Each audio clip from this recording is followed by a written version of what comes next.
모든 영광 하나님께 올려드립니다. 감사합니다.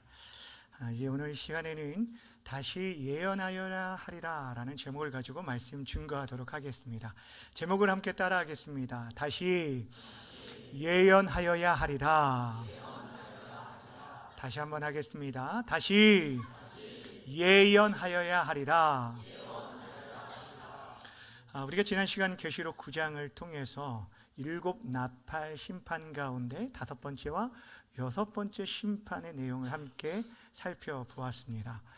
5번째 나팔이 부러지자 무저갱이 열리고 그곳에서 황충들이 나와서 전갈에 쏘는 권세를 가지고 사람들을 5달 동안 심히 괴롭히는 장면이 나오게 되었고, 6번째 나팔이 부러질 때에는 어땠습니까? 유브라데 강에 결박된 4명의 천사가 풀려나게 됐는데, 그들이 거느리고 있는 마병대 2만만 2억에 해당되는 그 마병대를 이끌고 나왔는데, 그 말들의 입에서 불과 연기와 유황이 나옴으로 인해서 사람 3분의 1이 죽게 되는 아주 엄청나고 끔찍한 무서운 심판이 이루어지게 되었어요. 그런데 문제는 무엇이냐면, 그 심판 가운데 살아남은 자들이 어떻게 행동했다고 말하고 있습니까? 자신의 삶들을 그 심판을 통해서 돌이키고, 그리고 하나님 앞에 회개하며 돌아오면 좋은데, 그리고 오히려 그 마음이 더 완강해지고 완고해져서 하나님이 아닌 헛된 귀신과 우상을 섬겼다라고 말하고 있습니다. 지난 시간에 봤던 9장 마지막 20절과 21절 제가 읽어드립니다. 이 재앙에 죽지 않고 살아남은 남은 사람들은 손으로 행한 일을 회개하지 아니하고 오히려 여러 귀신과 또는 보거나 듣거나 다니거나 하지 못하는 금, 은, 동과 목석의 우상에게 절하고 또 그 살인과 복술과 음행과 도둑질을 뭐하지 아니하였다고요? 회개하지 아니하였다라고 말하고 있어요. 그들이 손으로 행한 일을 회개하지 않고 도리어 귀신과 우상을 섬겼다라고 말하고 있습니다.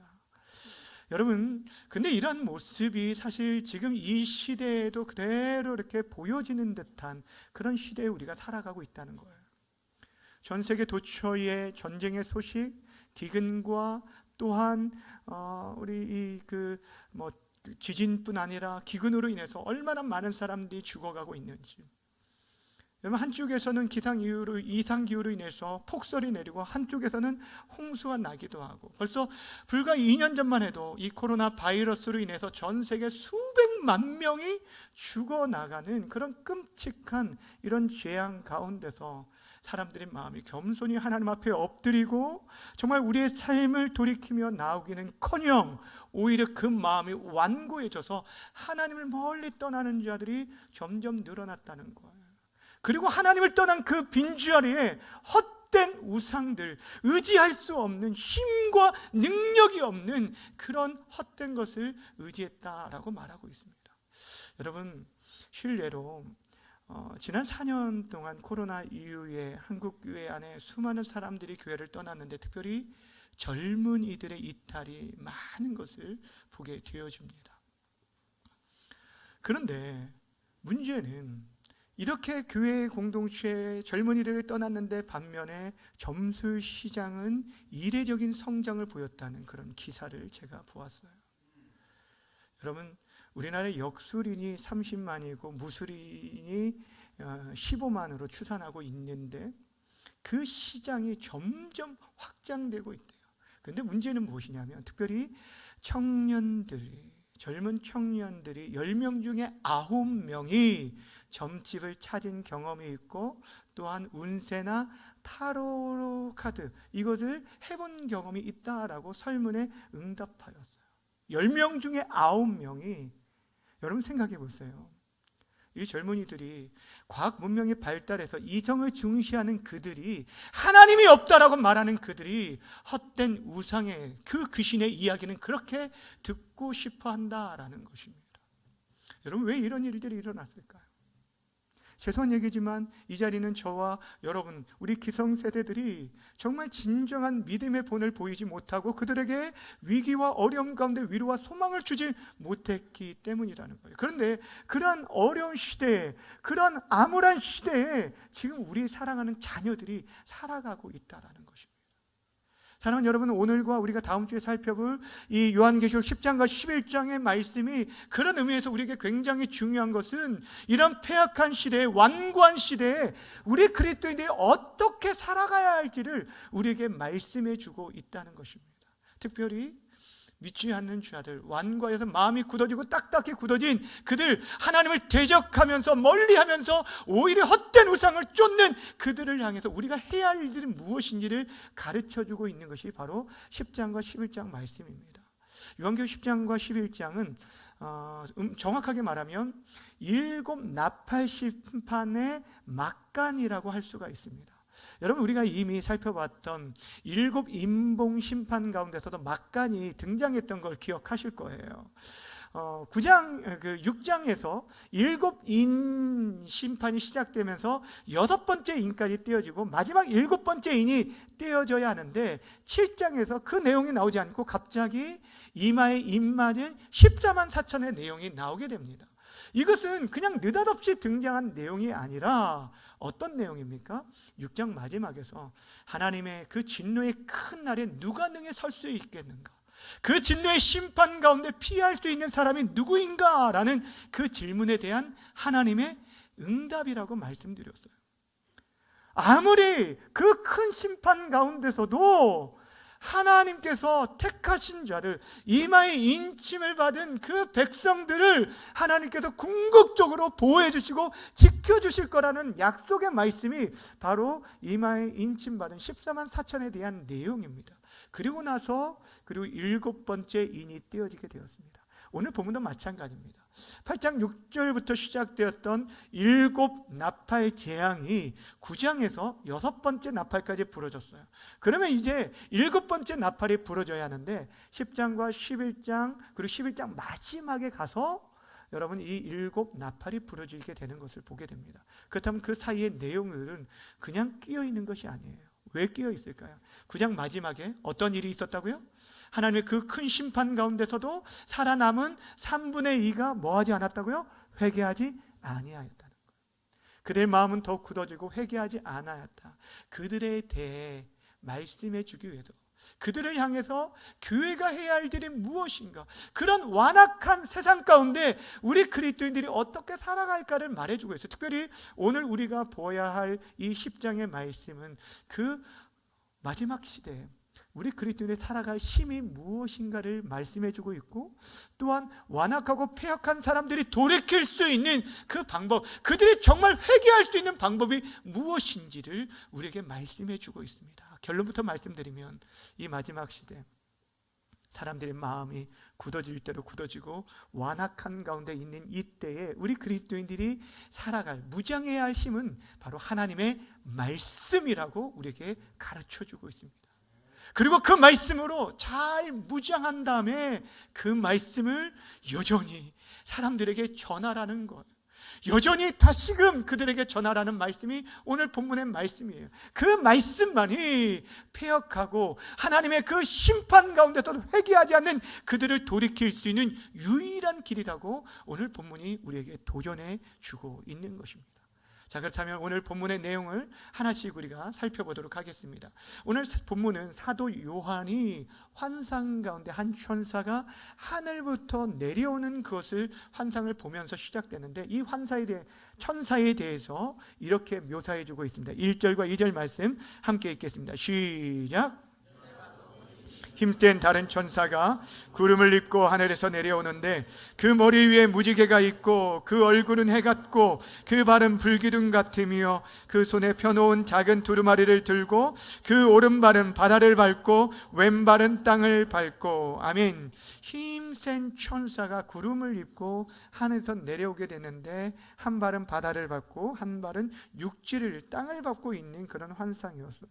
근데 그가 여러분 구름을 입고 있고 머리에 무지개가 있고요, 그리고 얼굴이 해같이 빛나고 발이 불기둥 같아 라는 것은, 이 모든 것은 하나님의 위엄과 영광과 그 능력을 보여줍니다. 특별히 여러분 그 발이 한 발은 바다와 육지에, 한 발은 육지에 대고 있다는 것은 온 땅을 다스리고 통치하시는 하나님의 주권을 의미합니다. 그래서 이 힘센 천사의 모습 속에서 우리는 예수 그리스도의 모습을 보기도 합니다.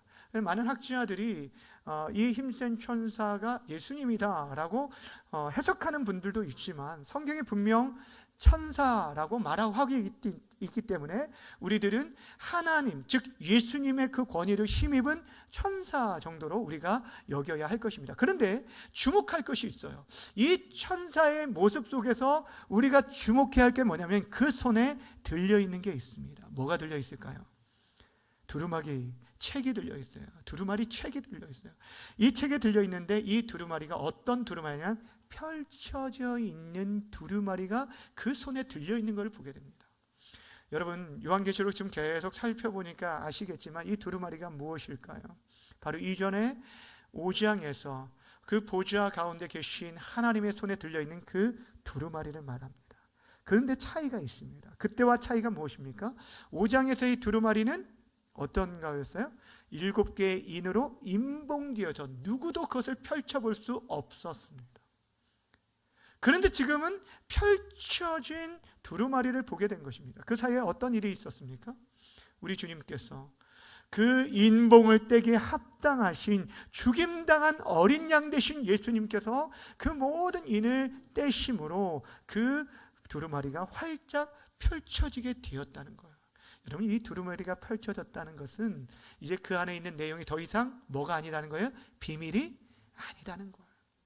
그래서 이제 모든 사람에게 들려주고 전해져야 하는 말씀이라는 걸 우리에게 말해주고 있습니다. 한마디로 이것은 복음이 이제 세상을 향해서 널리 드러나게 되었다라는 것을 우리에게 말씀해주고 있습니다. 사랑하는 여러분, 그렇습니다. 원래 이 복음은요, 우리에게 감추어진 비밀이었습니다. 그런데 예수님을 통하여서 이제 이 복음이 온 세상에 드러나게 되고 밝히 알려지게 되었습니다. 그래서 사도 바울이 골로새서 1장 26절 27절에서 이렇게 말하였습니다. 함께 읽겠습니다. 시작. 이 비밀은 만대로부터 감추어졌던 것인데 이제는 그의 성도들에게 나타났고 하나님이 그들로 하여금 이 비밀의 영광이 이방인 가운데 얼마나 풍성한지를 알게 하려 하심이라. 이 비밀은 너희 안에 계신 누구라고요? 그리스도시니 곧 영광의 소망이니라. 아멘. 여러분, 이 비밀이 누구라고요? 그리스도 예수님이라 라고 말하면서 만세전부터 감추었던 비밀인 예수 그리스도께서 바로 하나님의 아들이시고 우리의 구세주이시고 다시 이 땅에 오셔서 온 세상을 심판하는 심판주로 오실 것을 밝히 드러내 보여주셨다는 것, 이것이 바로 펼쳐진 두루마리가 우리에게 들려주는 얘기입니다. 근데 또 한 가지 우리가 기억해야 할 게 있어요. 하나님께서 우리에게 복음의 비밀을 밝히 알려주셨지만 그럼에도 불구하고 우리를 완벽하게 다 알 수는 없다는 거예요. 여러분, 이것을 기억하셔야 돼요. 아직까지 우리에게 감추어진 부분이 있다라는 것을 우리는 겸손히 인정하고 받아들여야 돼요. 내가 모든 하나님의 말씀을 다 완벽하게 이해했다, 나는 모든 것들 비밀을 깨달았다라고 말하는 순간 뭐가 될까요? 이단이 됩니다. 네, 그래서 주의해야 돼요. 오늘 3절과 4절 말씀 함께 읽겠습니다. 시작. 사자가 부르짖는 것 같이 큰 소리로 외치니 그가 외칠 때 7우레가 그 소리를 내어 말하더라. 7우레가 말할 때 내가 기록하려고 하다가 곧 들으니 하늘에서 소리가 나서 말하기를 7우레가 말하는 것을 임봉하고 기록하지 말라 하더라. 아멘. 자, 여러분, 지금 힘센 사자가 사자와 부르짖는 소리처럼 말을 할 때 그가 외칠 때 7우레가 그 소리를 나타나게 됩니다.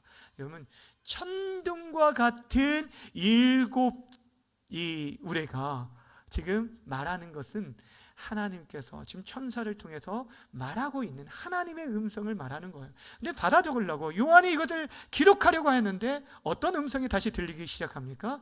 그것을 임봉하고 기록하지 말라는 거예요. 예, 기록하지 말래요. 예, 예. 예. 자, 여러분 보세요. 지금 이 힘센 천사가 지금 말한 것을 기록하려고 할 때 기록하지 말라라는 뜻이 무엇일까요? 복음의 비밀이 밝히 드러나 있지만 아직도 우리에게 감춰진 영역이 있다는 것들을 말해주고 있는 것입니다. 누구 하나 사실 하나님의 말씀을 다 이해할 수 있는 사람이 없습니다. 하나님의 율법을 직접 수여받은 자가 누구예요? 모세죠. 근데 모세조차도 하나님의 말씀에 감추어진 부분이 있고 드러난 부분이 있다라고 하면서 신명기 29장 29절에서 이렇게 얘기합니다. 감추어진 일은 우리 하나님 여호와께 속하였거니와 나타난 일은 영원히 우리와 우리 자손에게 속하였나니 이는 우리에게 이 율법의 모든 말씀을 행하려 하심이라 라고 얘기하고 있어요. 이게 감추어진 것은 하나님께 속한 영역인데 우리들이 다 알려고 하지 말라는 거예요. 여러분 재림의 날짜 알 수 있나요? 네, 없습니다. 그것들을 지금도 연구하는 사람들이 있습니다. 그건 어리석은 일이라는 거예요. 하나님께 감추어진 일이라는 거예요. 즉 우리에게 드러난 일들은 우리가 지켜 순종할 율법으로 주신 말씀이라고 말하고 있는데, 감추어진 것은 그것을 이해하라는 거예요. 인정하라는 거예요. 하나님께 속했다는 것들을 인정하라는 거예요. 여러분, 우리가 세상 살아가는 데 있어서 사실 이해하지 못한 일들이 얼마나 많이 일어납니까? 믿음으로 살아가는 데 있어서도 정말 그 고난이 끊이지 않는 성도들을 볼 때마다 마음속에 하나님의 뜻이 무엇입니까? 라고 저 자신도 계속적으로 물어볼 때가 있습니다. 악인들은 계속적으로 득세하는데 믿음으로 살아가는 사람들의 고통이 끊이지 않는 이 시대에 우리가 살아가고 있어요. 수많은 아이들이 태어나기도 전에 낙태로 인해서 생명이 잃어가고 있고요. 아직도 정말 아프리카 같은 곳에서는 마실 물이 없어서 먹을 양식이 없어서 굶어 죽어가는 많은 아이들이 있는 것을 보게 됩니다. 여러분, 각 개인의 삶들은 어떻습니까? 여러분의 삶, 여러분의 일어나고 있는 모든 일들, 정말 이해할 수 없는 일들이 너무너무 많이 있는데 그 일들을 우리들이 성경을 통해서 해석하고 그 답을 찾으려고 할 때 찾지 못하는 것들도 있다라는 것입니다.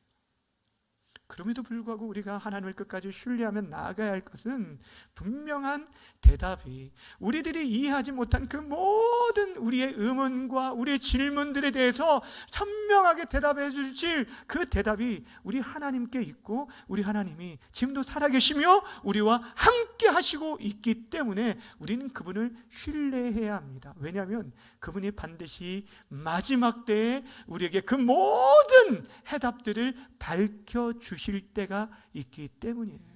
우린 그것을 믿고 신뢰합니다. 그래서 사도 바울이 고린도전서 13장 12절에서 이런 얘기를 했어요.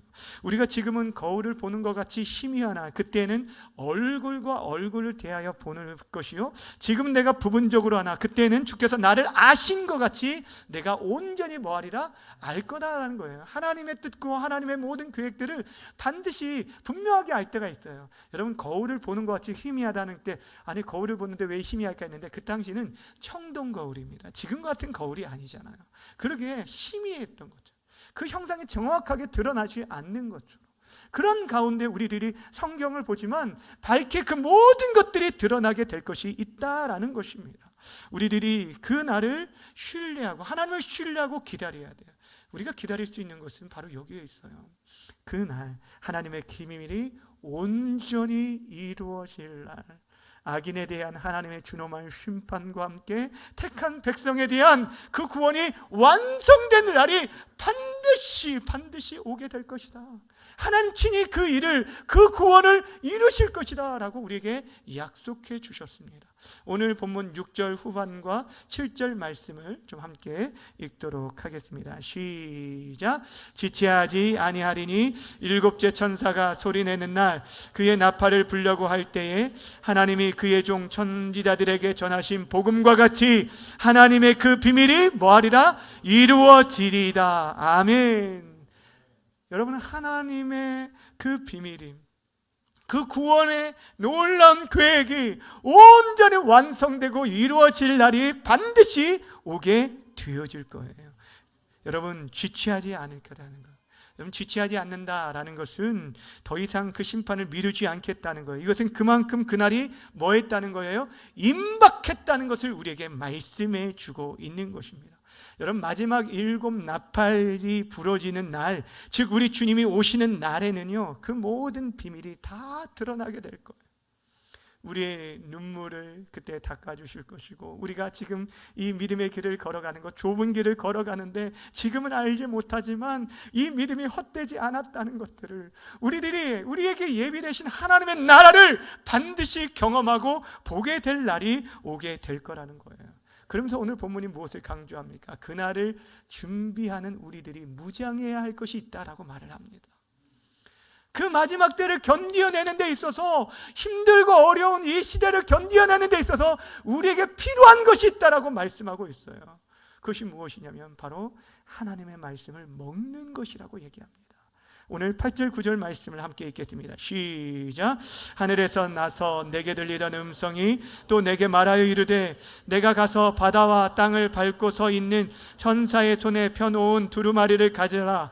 그리 가기로 내가 천사에게 나가 작은 두루마리를 달라 한즉 천사가 이르되 갖다 먹어 버리라. 내 배에는 쓰나 내 입에는 꿀같이 달리라 하거늘.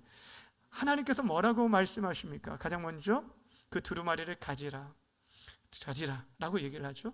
두루마리를 가지라고 해서 천사에게 요구를 했는데, 근데 아예 뭐라고 하냐, 그것을 갖다 먹어 버리라는 거예요. 그것이 내 배에는 쓰겠지만 내 입에는 달 것이다 라고 말씀하셔요. 여러분, 지금 주신 것이 뭐예요? 이 두루마리가 바로 하나님의 말씀입니다. 하나님의 말씀을 먹으라 라고 얘기합니다. 여러분, 최후의 심판을 얼마 남겨두지 않는 그런 상황 가운데 하나님께서 그의 백성들에게, 이 완악한 사람들이 완악해서 우리에게 대해 적대시하는 그런 시대에 살아가는 우리들이 정말 살아가야 할 힘, 살아낼 수 있는 힘, 우리가 견디어내고 무장해야 할 것은 다른 것이 아니라 하나님의 말씀이라고 말을 합니다. 그것을 단순히 가지는 것으로 끝나는 것이 아니라 하나님의 말씀을 나의 것으로, 내 것으로, 나의 양식으로 완전히 소화시키라고 말하고 있어요. 그래서 갖다 먹으라라는 거예요. 그 양식이 힘이 되도록 하라는 거예요. 사랑하는 여러분, 하나님의 말씀이요, 마지막 시대를 살아갈 수 있는 우리의 영혼의 양식이 된다라고 지금 말씀해 주고 있는 것입니다. 구약 시대를 한번 생각해 보세요.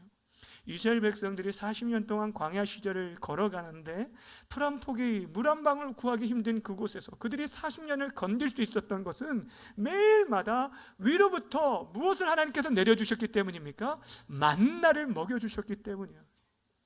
그 만나는 자신들의 노력으로 얻은 것이 아니에요. 매 순간 매일마다 위를 바라보는 거예요. 땅에 있는 양식으로 그동안에 살아와서 애굽 430년 동안 그렇게 고통의 시절을 보냈는데, 내가 애쓰고 수고해 노력하는 얻은 양식이 아니라 위로부터 오는 양식으로 내가 살아가는 존재라는 걸 가르쳐주기 위해서 하나님께서 만나를 먹이셨어요. 그래서 만나를 먹이신 이후에 정확하게 뭐라고 말합니까? 신명기에서 뭐라고 말합니까? 사람이 떡으로만 살 것이 아니요 여호와의 입에서 나오는 모든 말씀으로 살 것이다. 이것을 가르쳐주기 위해 그러셨어요. 이 시대도 마찬가지예요. 지금 하나님께서 당시에 초대교회에 지금 이 요한계시록을 받는 성도들이 어떠한 성도들이냐면, 로마 도미티안 황제로부터 핍박과 박해 가운데 간신히 믿음을 지켜가고 있는 성도들을 향해 주신 말씀이었어요. 그들의 주신 처방전이 다른 것이 아니었어요. 다른 그들을 안전한 곳으로 피신시키거나 보호해 주신 것이 아니라 하나님의 말씀이 그들의 처방전이라고 말해 준 거예요. 여러분, 하나님께서 그 모든 상황을, 그 모든 환경들을 역전시킬 수 있지 않습니까? 그 능력으로 이 도미티안 황제를 단순간에 죽일 수도 있지 않습니까? 그런데 하나님께서 그런 방법을 사용하지 아니하시고 요한에게 환상을 보여주십니다. 그리고 그 환상을 기록하게 하시고 어떻게 하셔요? 그 성도들에게 7교회에 이 편지를 보내게 하셨어요. 그러면서 이 말씀에 대해서 뭐라고 했냐면, 요한계시록 시작할 때 이렇게 말씀해 주십니다. 요한계시록 1장 3절 말씀, 시작. 이 예언의 말씀을 읽는 자와 듣는 자와 그 가운데 기록한 것을 지키는 자가 복이 있다. 때가 가까움이라. 여러분, 마지막 때가 가까울수록 진짜 복이 다른 게 아닙니다. 여러분, 하나님의 말씀을 읽는 게 복입니다. 아멘이십니까? 그 말씀이 들을 수 있는 것이 복인 줄 믿으시길 바랍니다. 그 말씀을 지켜 행하는 자가 진짜 복이 있다라는 거예요. 여러분이 이 세상을 살아갈 때 이길 수 있는 힘은 다른 것이 아니에요. 여러분, 진짜 지금 많은 젊은이들은 무너져 가고 있잖아요. 이 악한 마귀 사단의 속아 넘어가고 있는 이 시대에 우리들이 우리 자신을 지킬 수 있는 힘이 바로 여기에 있는 거예요. 이것이 얼마나 중요한지 사도 요한은 이 서신을 마무리하는 22장 마지막 장에서도 또 한 번 이것을 강조해 주고 있어요. 22장 7절 말씀 여러분들 읽겠습니다. 시작.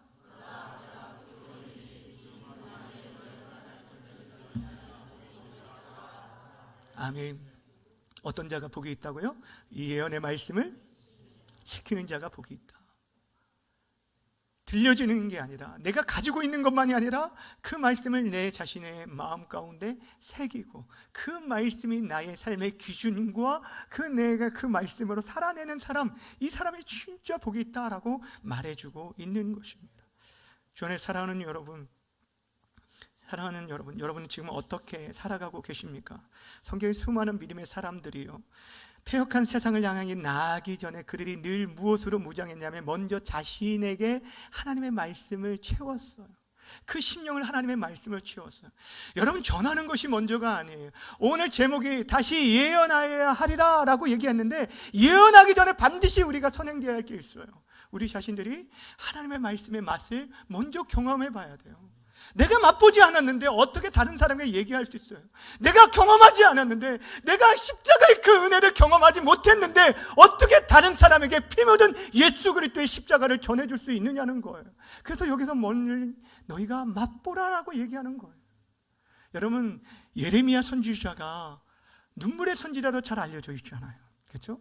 그가 왜 눈물을 흘릴 수밖에 없었냐면, 그가 전해야 할 메시지가 자신의 민족 유대의 멸망에 대한 그 예언의 말씀을 전해야 했기 때문에 그는 눈물을 삼키면서 이 나라가 곧 멸망할 거니까 회개하라고 하나님 앞에서, 지금 백성들 앞에서 그렇게 외쳤어요.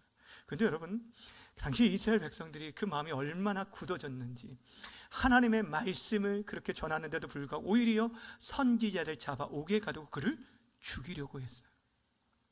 그런데 그런 어려움 가운데서도 이 예레미야가 끝까지 굴하지 않고 하나님의 말씀을 계속적으로 전하며 사명을 감당할 수 있었던 그 비결이 무엇인지 아십니까? 자신이 먼저 하나님의 말씀을 먹었기 때문에 가능했다는 거예요. 예레미야 15장 16절 말씀 함께 읽겠습니다. 시작. 만군의 하나님 여호와여, 나는 주의 이름으로 일컬음을 받은 자라. 내가 주의 말씀을 어땠다고요? 얻어 먹었사오니 주의 말씀은 내게 기쁨과 내 마음의 즐거움이오나. 여러분, 그 말씀을 얻어먹었어요. 내가 그 말씀을 먹지 않고서는 내가 전할 수 없거든. 이것을 견디어낼 수 없기 때문에 그 말씀을 얻어먹었다라고 말하고 있는 것입니다. 사랑하는 여러분, 우리들도 마찬가지입니다. 우리가 하나님의 말씀을 먹을 때, 그 말씀으로 내 양식으로 삼고 살아갈 때, 여러분, 이 세상을 넉넉히 이길 수 있고 이 어려운 시대에 끝까지 믿음의 사람으로 살아갈 수 있어요. 여러분, 진짜 양식이 하나님의 말씀이라는 거예요. 여러분, 지금 여러분의 주어진 삶의 무게가 너무 힘겹고 무겁고 견딜 수 없어서 정말 포기하고 싶은 분들이 있을지는 모르겠어요. 그런데 그것이, 잘 생각해 보세요. 그 삶의 무게가 너무 무거워서 견딜 수 없는 것이 아니라 내 안에 말씀이 주는 기쁨들을 잃어버렸기 때문에 어느 순간 그 말씀의 양식을 공급받아야 하는데 그것을 등한시하는 순간 여러분이 지금 번아웃되고 있는지 아닌지를 돌아보시라는 거예요. 여러분의 심령 가운데 지금 영적으로 침체되어져 있다면 다른 것을 찾기보다 하나님의 말씀을 붙드시길 바랍니다. 그 말씀으로 여러분의 심령을 채우시길 바랍니다. 여러분, 하나님의 말씀이 여러분 안에 가득 채워져야 돼요. 세상의 수많은 소리들로 인해서 세상의 잡다한 지식들과 그러한 세상의 성공과 출세와 그 노후에 대한 부분들로 인해서 내 마음과 생각과 모든 시간들을 채우지 마시고 여러분 부디 하나님의 말씀으로 여러분 심령을 가득 채우시길 바랍니다. 그럴 때 우리가 이 세상을 살아낼, 이겨낼 힘을 얻게 되고 승리할 수 있는 능력을 얻게 되어질 것입니다. 요한이 이 말씀을 받아 먹는데 그 입에서는 꿀같이 달지만 그 배에서는 뭐 했다고요? 썼다라고 얘기합니다. 하나님의 말씀이 우리에게 정말 구원의 위로와 소망의 말씀도 있지만 때로는 우리를 책망하시는 책망의 말씀도 있어요. 저는 이 알약을 생각했어요. 약을 줄 때 아이들이 먹는 약은 보면요, 알약 가운데서도 코팅이 되어 있어요. 아십니까? 아이를 키워본 적이 오래돼서 모르시나요? 예, 이 아이들이 알약이 있는데 그거를 제가 맛보면은요, 달짝지근해요. 예, 달짝지근해서 애들이 먹기 쉽게 하는데 그것이 배에 들어가면 어떻게 될까? 효과가 나타나려면 쓰게 되어진 거예요. 그 약효가 나타나려면. 여러분, 우리가 하나님의 말씀을 듣는 것은 이 자리에 있는 여러분들이 그냥 와서 들을 수 있으려요. 그러나 귀로만 듣는 것이 아니라 마음으로 듣는 것이 중요하고 그 말씀으로 살아내는 것이 그만큼 힘들다는 거예요. 쓰다는 거예요. 그만큼 그 말씀대로 살아가고 그 말씀을 전하는 것은 더욱더 힘들다는 거예요. 근데 사도 요한이 이 말씀을 받아 먹게 되자 드디어 그에게 이제 사명을 맡겨 주십니다. 어떤 사명이었는지 11절 함께 읽겠습니다. 시작. 내가 많은 백성과 나라와 방언과 임금에게 다시 예언하여야 하리라 하더라. 아멘. 많은 백성과 나라와 방언과 임금에게 다시 예언하여야 하리라. 다시 전하여야 하리라. 다시 전한다라는 것은 이전에도 전했다라는 것을 말해주고 있죠. 지금 사도 요한이 밤모섬에 갇힌 것은 복음 때문입니다. 이 복음을 증거하다가 지금 갇히게 되었는데 지금 사도 요한에게 뭘 요구하고 계시나요? 너는 다시 예언해야 하리라 라고 얘기하고 있어요. 멈춰서는 안 된다는 거예요. 아니 하나님, 저들은 지금 저렇게 완악한데요, 이렇게 복음을 거부하는데요, 그러나 하나님께서는 그럼에도 불구하고 그 한 영혼이 돌아오기를 간절히 원하여서 다시금 그들이 듣든지 아니 듣든지 계속해서 전하라고 말하고 있어요. 왜 그런지 아십니까? 여러분, 하나님의 그 심판 가운데서 돌이키지 못한 자들이 돌아올 수 있는 길이 다른 게 아니에요. 복음이 전해질 때, 복음이 선포되어질 때 돌아올 수 있기 때문에 하나님께서 이것을 계속적으로 명하고 계신 거예요.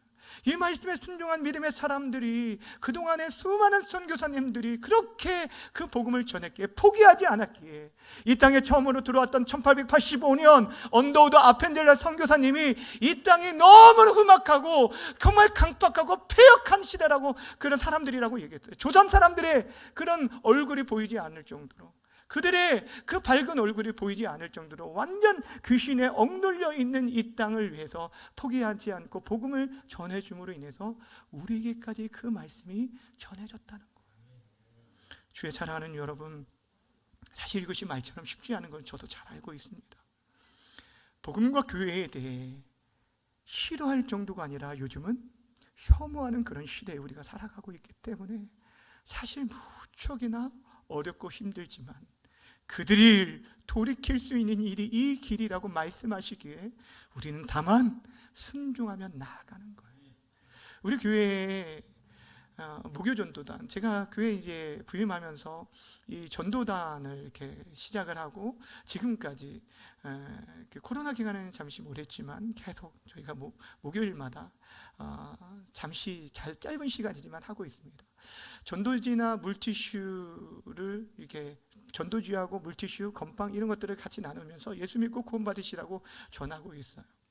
어떤 분들은 그게 무슨 소용이 있느냐라고 말할지 모르지만 우리는 순종하며 나아가는 거예요. 그런데 여러분, 이렇게 한 곳에서 계속 똑같은 자리에서 하다 보니까 또 계속 만나는 사람들이 또 있습니다. 그래서 어떤 분들은 반갑게 인사도 하고 수고하신다고도 얘기하고 또 잘 받는 분도 있지만, 그렇지 않고 굉장히 좀 짤짤맞게 됐어요 라고 얘기하면서 안 받는 분들도 있습니다. 그때 좀 속상하죠. 그런데 어떤 분이 어느 날 굉장히, 어떤 여성분이 굉장히 냉소적으로 반응을 하면서 쌀쌀하게 하더라고요. 그래서 저분 좀 마음이 많이 무거운 게 있나 이런 생각이 들었는데, 나중에 알고 보니까 옆에 이 대광사 절에 다니신 분이더라고요. 지나가다 보니까 절에 올라가는 걸 봤어요. 그래서 그 다음에 또 만나게 됐는데, 여러분 생각해 보세요. 그분이 절에 다니는 것을 알게 됐다면 여러분 어떻게 할까요? 그분의 그 신앙의 자유를 인정해 드려야 하지, 그러면서 조용히 그냥 피할 수도 있잖아요. 근데 저는 오히려 더 정중하게 예수 믿고 구원 받으시라라고 얘기하면서 이 전도지를 전해 주었어요. 여러분, 제가 예의가 없어서 그렇게 행동한 게 아니에요. 그 사람을 무시해서도 그렇게 행동한 게 아니에요. 그분에 대한 제 마음에 안타까움이 있기 때문이에요. 참된 시인이, 참된 구원자가 누구인지를 알지 못하고 허탄한 것에 굴복하며 살아가는 것이 너무너무 안타까웠기 때문에 다시금 그렇게 전해준 거예요. 더 쌀쌀맞게 맞을 것은 알았지만도 전해주는 거예요. 지난주에 전도하고 올라오는데 한 권사님이, 전도와 함께 전도단 우리 권사님이 이런 얘기를 하더라고요. 어떤 분이 건빵하고 전도지를 나눠주었는데 건빵만 받고 전도지를 휙 버리는데 너무너무 속상했다는 거예요. 여러분, 왜 속상한 줄 아세요? 예? 왜 속상한 줄 아세요? 예. 속상하죠? 전도지 한 장이 아까워서 속상한 게 아니에요. 전도지가 아까워서가 아니에요. 진짜 속상한 건 이 전도지와 비교할 수 없는, 이 전도지 안에, 이 건빵과는 비교할 수 없는 이 전도지 안에 있는 생명의 말씀이 기록되어 있는데, 그것을 알지 못하니까 그냥 정말 그냥 종이 쪼가리 한 장에 불과한 것으로 버리는 것이, 그것이 너무 안타까워서 그렇게 말씀하신 거예요. 저의 사랑하는 여러분, 여러분 지금 이 마지막 시대에 교회에 맡겨진 이 사명을 여러분은 어떻게 감당하고 계십니까? 여러분이 이 마지막 시대를 살아가는 데 있어서 무엇으로 여러분의 심령을 채우고 무엇으로 무장하고 있습니까? 여러분은 정말 여러분 안에 살아계신 하나님의 말씀을 가지고 있습니까? 여러분 말씀을 가지고 있어요? 오늘 성경책 가져왔냐고 물어본 게 아니에요.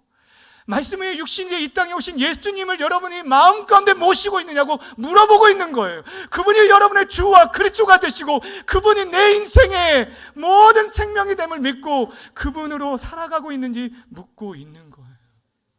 여러분, 그분을 여러분이 먼저 경험하셔야 돼요. 그분을 먹고 마심으로 여러분이 그 은혜를 누리셔야 돼요. 그럴 때 비로소 우리들이 다른 사람에게 이거를 전해줄 수 있다는 것입니다. 주 안에 사랑하는 여러분, 하나님의 말씀을 붙드시길 바랍니다. 그 말씀을 여러분의 가득 채우시길 바랍니다. 그 말씀을 힘있게 경험하시고 그 말씀을 증거하며 살아감으로 말미암아 우리 중앙교회가 주님 오실 때까지 이 교회적인 사명, 이 사명을 끝까지 감당할 수 있기를 바라고, 그 일을 위해서 이 마지막 시대에 말씀으로 무장되는 우리 모든 성도님들이 되어주시길 주님의 이름으로 간절히 축원합니다. 함께 우리 찬양하고 기도하도록 하겠습니다. 오늘 우리 눈물로 하늘의 씨앗을 심는다. 말씀의 씨앗을 하나님 이 땅에 심겠습니다. 하나님의 말씀이 우리 가운데 먼저 심고 그 말씀을 증거하며 살아가길 원합니다. 말씀으로 잘 무장해서 하늘의 미랄로 쓰임받길 원합니다. 기도하는 마음으로 우리 함께 찬양하며 나아가겠습니다.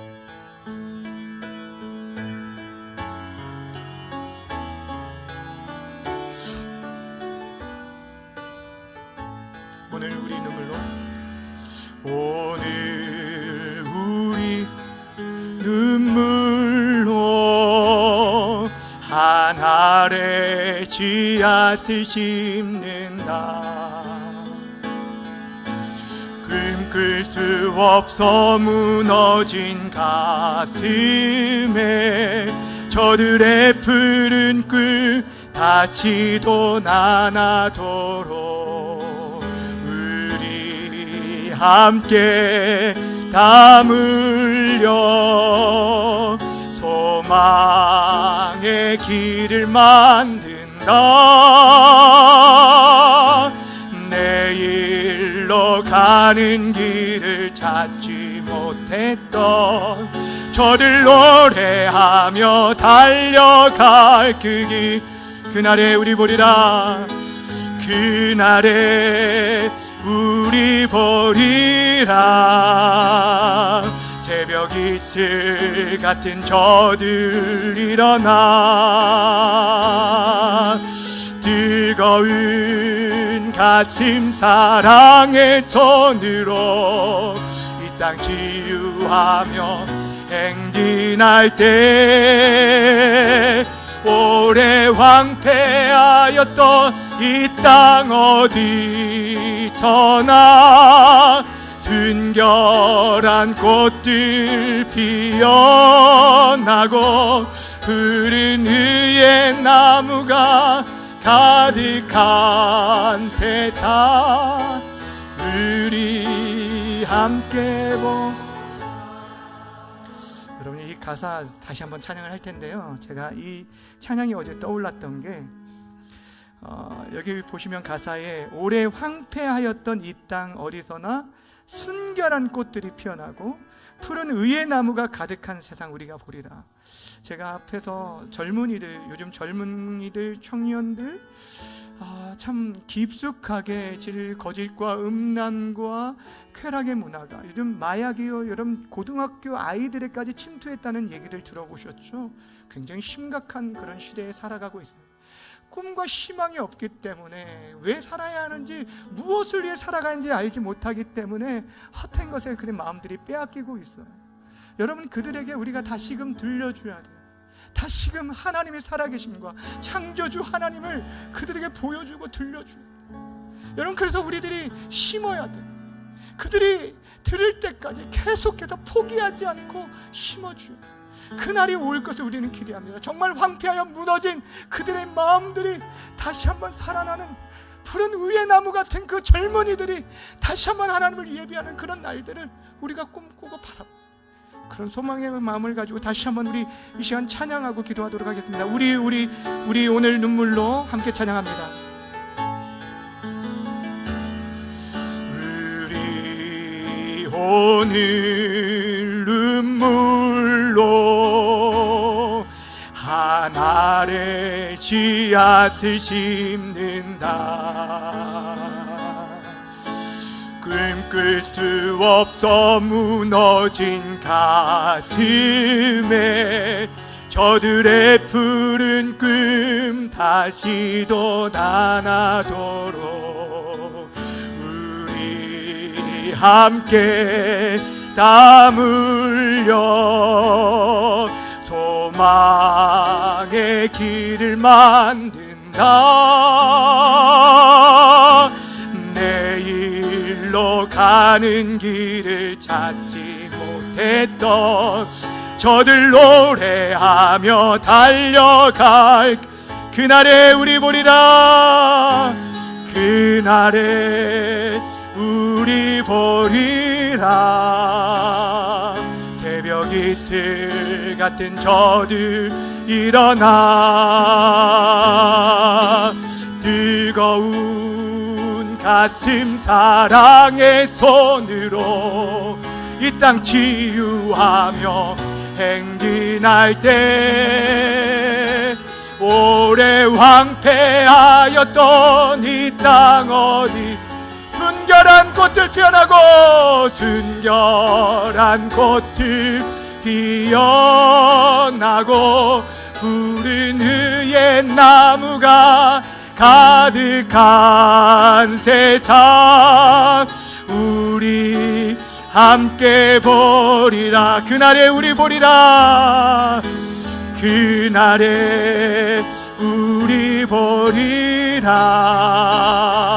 새벽 이슬 같은 저들 일어나 뜨거운 가슴 사랑의 손으로 이 땅 치유하며 행진할 때 오래 황폐하였던 이 땅 어디서나 순결한 꽃을 피어나고 푸른 의의 나무가 가득한 세상 우리 함께